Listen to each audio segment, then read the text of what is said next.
السلام علیکم ورحمۃ اللہ وبرکاتہ۔ آئیے دوستو شروع کرتے ہیں کچھ حدیث کی باتیں۔ ایک سوال پوچھا گیا، محبت کیا ہے؟ جواب دیا گیا کہ جب انسان بہت ہی گہری نیند میں ہو اور اس کے کانوں میں اذان کی آواز آئے اور وہ اپنی نیند کو چھوڑ کر اللہ کے لیے نماز پڑھنے کے لیے کھڑا ہو جائے، یہ سچی محبت ہے۔ یا اللہ ہم سب مومنوں کو وقت پر نماز پڑھنے کی توفیق عطا فرمائے، آمین ثم آمین۔ جب امام جمعے کا خطبہ دے رہا ہو اور تو اپنے پاس بیٹھے ہوئے آدمی سے کہے چپ رہو تو نے خود ایک بے حد غلط حرکت کی۔ سبق: میرے دوستو، جمعے کے خطبے کے وقت کوئی نیک کام کرنا بھی اجازت نہیں ہے۔ اللہ رب العزت کی بارگاہ میں دعا ہے کہ ہمیں جمعے کے خطبے کے وقت خاموش رہنے کی توفیق عطا فرمائے، آمین ثم آمین۔ میرے آقا صلی اللہ علیہ وسلم فرماتے ہیں، تم دنیا کی ساری نیکی حاصل کر لو، روزہ رکھ لو، نماز پڑھ لو، حج کر لو، لیکن اگر تمہارے ماں باپ تم سے ناراض ہیں تو تمہیں جنت تو دور کی بات ہے، جنت کی خوشبو بھی حاصل نہیں ہوگی۔ اندھا دیکھنے کی، بہرا سننے کی، لنگڑا چلنے کی اور گونگا بولنے کی تمنا کرتا ہے، اور تم دیکھتے، سنتے، چلتے اور بولتے ہو، پھر بھی خوش نہیں۔ رب کا شکر ادا کیا کرو ان نعمتوں کے لیے جو اس نے تمہیں بن مانگے دی ہیں۔ شکر الحمدللہ۔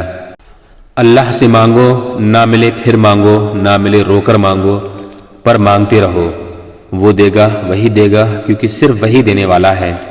یا اللہ اگر میری روزی آسمان میں ہے تو نازل فرما، اگر زمین کے اندر ہے تو ظاہر فرما، اگر دور ہے تو قریب فرما، اگر قریب ہے تو مجھے عطا فرما، اگر مجھے دے چکا ہے تو اس میں برکت اور عنایت فرما، اور جو یہ دعا سن رہا ہے سب کے حق میں اپنی رحمت سے، رزق سے، برکت سے عطا فرما، آمین ثم آمین۔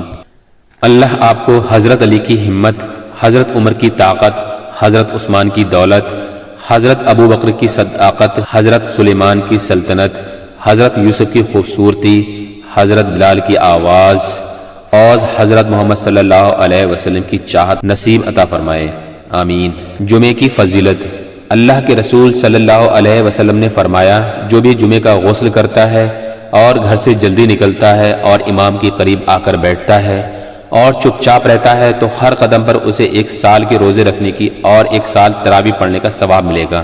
اگر کئی سال تک تم خانہ کعبے کا طواف کر کے اس کی نیکیاں اپنے ماں باپ کو ہدیہ کرتے رہو، تب بھی تم اس آنسو کے ایک قطرے کا بوجھ بھی ہلکا نہیں کر سکتے جو تمہاری ماں نے درد برداشت کرتے ہوئے اور تمہارے باپ نے تمہاری پیدائش کی خوشی میں بہائے تھے۔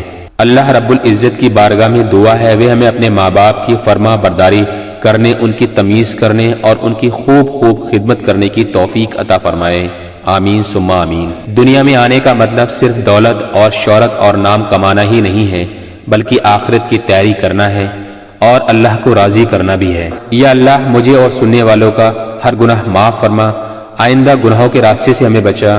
یا اللہ ہماری ساری نمازوں کو قبول فرما اور ساری نمازوں کو ٹائم پر، وقت پر نماز پڑھنے کی توفیق عطا فرما، آمین ثم آمین۔